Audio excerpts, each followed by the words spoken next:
Hello tout le monde, c'est Ava. Coucou tout le monde, c'est Charles.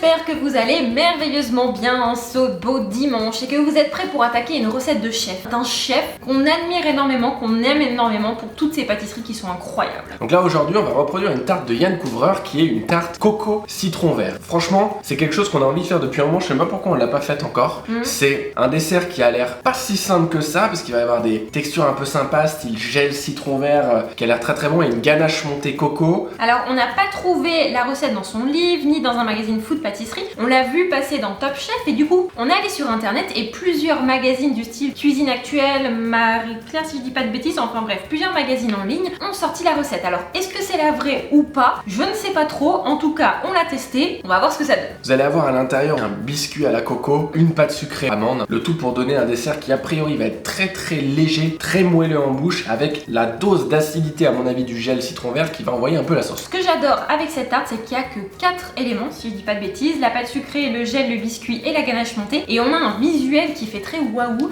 qui change de l'ordinaire, alors j'ai hâte de la tester. On va se lancer dès maintenant dans la préparation comme à chaque fois qu'il y a une ganache montée, par la ganache montée parce que ça prend un petit peu de temps à reposer.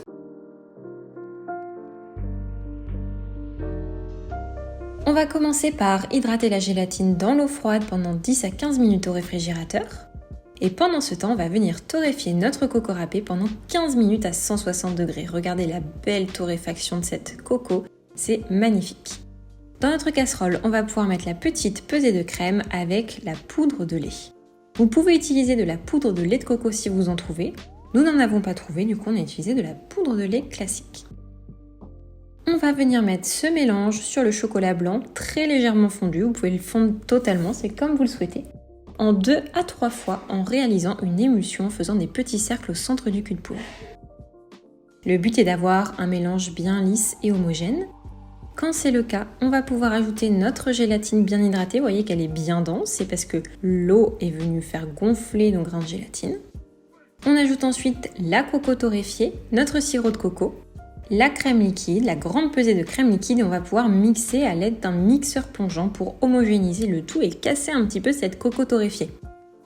On va ensuite la passer à travers un chinois pour pouvoir avoir une crème bien lisse sans cette pulpe de poudre de coco. On peut la garder, on peut la manger, ça doit être très bon d'ailleurs. On couvre notre crème avec un film alimentaire et on la place 4 heures minimum au réfrigérateur, le temps que le chocolat cristallise et que la gélatine agisse. On va pouvoir enchaîner avec la pâte sucrée qui elle aussi demande un petit peu de temps de préparation.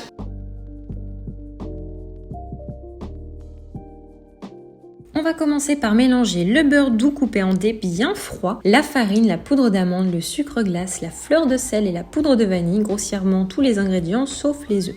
Et on va mélanger à l'aide d'une feuille jusqu'à avoir un mélange très fin, style sable fin comme vous pouvez le voir ici. À ce moment-là, quand on a cette texture de sable, on peut ajouter la pesée d'œuf et mélanger brièvement à l'aide de la feuille. Et lorsque la pâte commence à être homogène, on arrête notre robot et on va pouvoir la récupérer. Et c'est à ce moment qu'on va venir l'étaler entre 2 feuilles de papier guitare. Si vous n'en avez pas, vous pouvez utiliser des pochettes plastique comme on en avait à l'école. Ça fera très bien l'affaire, faites juste attention qu'elle soit bien propre. Et on va venir donc l'étaler après l'avoir phrasé, c'est-à-dire venir avec la paume de la main vérifier qu'il n'y ait plus de morceaux de farine à l'intérieur. Et on va l'étaler sur environ 3 mm. Alors nous on set de petites roulettes autour de notre rouleau, ce qui est très pratique. Si vous voulez le faire sans, c'est très bien aussi. Moi, je me dis que ça m'évite de faire des bêtises.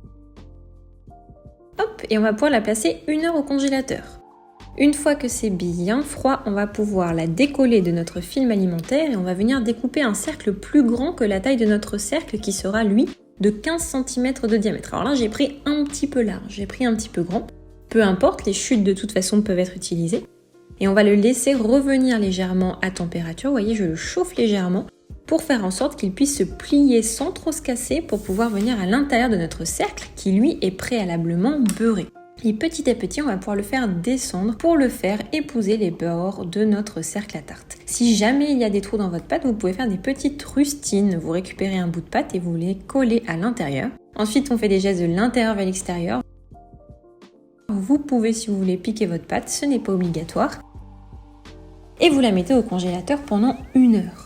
Et on va pouvoir la mettre en cuisson pendant 15 minutes à 160 degrés. Pendant ce temps-là, on va venir préparer notre dorure en mettant un jaune d'œuf avec 5 g ou 5,5 g de crème liquide. C'est ce qui nous permettra d'avoir une super pâte sucrée.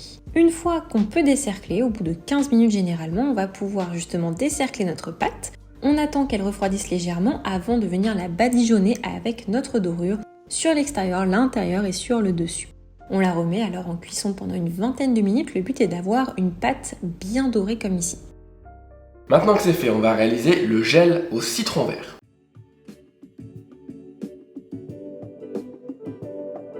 On va pouvoir mélanger la moitié du sucre avec la pectine et l'autre moitié avec l'agar-agar. Le but ici est d'éviter d'avoir des grumeaux lors de la cuisson. On mélange à l'aide d'une cuillère brièvement et on va pouvoir passer à notre préparation. Dans une casserole, on va venir mettre la purée de citron vert ou du jus de citron vert avec la purée de coco, des zestes d'un citron vert et le sirop de coco. Alors il y a 2 écoles, soit vous utilisez le sirop de coco de fleurs de coco qu'on trouve dans les magasins bio, comme nous on a utilisé ici, qui donne une couleur plutôt foncée, ou alors du sirop type sirop pour faire des cocktails. Quand le mélange fume, on va pouvoir ajouter en pluie le mélange sucre et pectine. Et on va laisser bouillir pendant 1 minute 30 tout en mélangeant au fouet. À la fin, on va pouvoir ajouter l'agar-agar. On le mélange brièvement et on va réserver ce gel dans un récipient à fond large. Soit vous le filmez au contact, soit vous avez un couvercle. En tout cas, vous le couvrez bien et vous allez pouvoir le placer 2 heures minimum au réfrigérateur.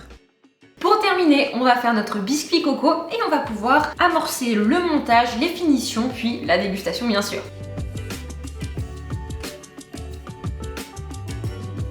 Dans le bol de notre robot, on va venir monter une meringue en mélangeant les blancs d'œufs avec le sucre semoule. À l'aide d'un fouet, on va mélanger jusqu'à avoir une super texture bien souple comme ici. Et à l'intérieur, on va ajouter les jaunes d'œufs délicatement à la mairise. Alors là, je vous avoue que ça fait très yaourt à l'abricot, mais ce n'en est pas un, je vous conseille pas de le manger tout de suite. On ajoute ensuite la poudre coco et la farine tamisée. Alors la poudre coco, très difficile de la tamiser. Du coup, nous on le fait pas, tant pis, il y a des petits bouts de coco, mais on aime bien. Et on va mélanger délicatement à la maryse jusqu'à avoir cette texture très mousseuse. Et on va venir étaler notre biscuit sur un tapis de cuisson préalablement beurré. Et on va venir l'enfourner pendant 10 minutes à 170 degrés, dans un four préchauffé bien évidemment. À la sortie de cuisson, on va retirer le tapis. Et une fois qu'il est légèrement refroidi, on peut le démouler sur une planche à découper. Regardez, il est bien moelleux. Alors on ne voit pas trop à la caméra, mais faites-moi confiance, c'est vraiment très moelleux.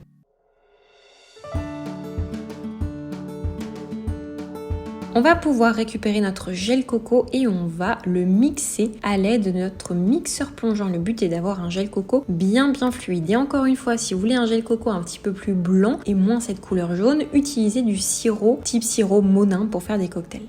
On récupère ensuite notre ganache montée et on va la monter jusqu'à avoir une belle texture pochable. Donc c'est-à-dire pas trop souple, il faut quand même qu'il y ait un bec d'oiseau. On va récupérer un cercle de 12,5 cm à l'intérieur de notre biscuit. Bien sûr, le reste on ne le jette pas, on se fait des petites verrines. Et dans notre fond de tartre bien refroidi, on va pouvoir mettre un peu de ganache montée coco pour y faire adhérer notre biscuit. Vous voyez, il rentre tout pile. Et là, on va venir mettre du jus de citron vert pour venir imbiber notre biscuit. Ensuite, on vient faire un joli cordon de ganache montée coco que l'on fait monter. Et on ajoute notre gel coco. Ça va vraiment être délicieux, on dirait de la confiture de lait, mais ça n'en est pas, c'est plus acide. On rajoute de la ganache montée sur le dessus et on va venir l'aplanir légèrement. On va quand même faire un léger dôme, ça va être très joli. Là, il faut vraiment faire vos skills de sculpteur. Il faut pouvoir, avec la palette, être très délicat pour faire un joli dôme, pas trop haut. On passe ensuite un coup de doigt avec des mains bien propres, bien évidemment, pour venir enlever la crème qui aurait pu aller sur le fond de tarte. Et avec une râpe microplane, on va pouvoir zester du citron vert sur la surface de notre tarte et ajouter de la coco râpée. Il ne nous reste plus qu'à rajouter le gel et pour ça on va venir prendre une cuillère à pomme parisienne, même plusieurs, en tout cas plusieurs diamètres, que l'on vient mettre dans un bol d'eau chaude et on va pouvoir creuser notre tarte. Alors on fait 3 grands trous si je ne me trompe pas, 3 moyens et quelques petits. Et on va pouvoir ajouter le gel coco.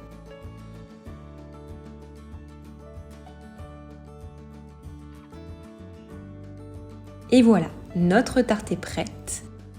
Ce qui est bien avec cette tarte, c'est qu'il n'y a pas besoin de la laisser décongeler. Au contraire, on va la laisser un peu au réfrigérateur pour qu'elle prenne en texture, pour pouvoir la découper. Et que l'intérieur soit magnifique.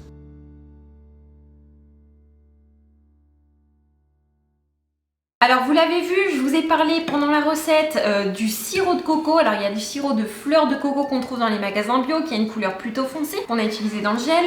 Un sirop un petit peu plus clair qu'on utilise dans les cocktails. On a fait les deux, on a tenté les deux, on va voir si c'est bon. Masterclass. C'est délicieux. Franchement, c'est délicieux. Le sucre de la coco est contrebalancé par l'acidité du citron vert. C'est un équilibre qui est incroyable. Ouais, franchement, bravo, hein. Bravo Yann Couvreur, parce que la ganache Monte Coco est particulièrement bonne. On a toujours du mal à trouver une bonne recette de ganache Monte Coco et celle-là, c'est ma préférée de toutes celles qu'on a pu tester, honnêtement. Ouais, elle est vraiment très bonne. Le gel, on y va tranquille. Pâté, hein. Enfin, il est tranquille. Mais on très, voit très bon. vraiment la sauce, la pâte sucrée, encore une fois, très croustillante, très très bonne. Le biscuit est super intéressant. Il est pas trop sucré souvent quand on a des biscuits à la coco, c'est trop sucré. Donc c'est peut-être là le fait qu'il y ait le gel aussi qui vient désucrer tout sur le palais, mais c'est délicieux. Oh, franchement, merci chef pour cette recette, elle est vraiment incroyable. J'espère chez vous que ça va vous plaire également. Si vous êtes à la recherche de plus de recettes, on a lancé notre school qui permet d'avoir 2 recettes inédites, 2 de nos créations par mois. On vous laisse un lien dans la description. Si cette vidéo vous a plu, ne partez pas sans avoir mis un petit pouce en l'air, ça soutient la chaîne, ça nous fait extrêmement plaisir. Abonnez-vous et appuyez sur la petite cloche pour ne louper aucune des prochaines sorties de vidéos. On vous rappelle qu'il y en a au moins une par mois de recettes de chef comme aujourd'hui. Et puis pour celles et ceux d'entre vous qui aimeraient faire de la pâtisserie une activité professionnelle, on vous fait plusieurs vidéos maintenant par mois sur des thématiques différentes, entrepreneuriales, liées à la pâtisserie. Si ça vous intéresse, appuyez bien sur la petite cloche pour être au courant. On vous dit à très bientôt dans une prochaine vidéo. Ciao tout le monde. Bye.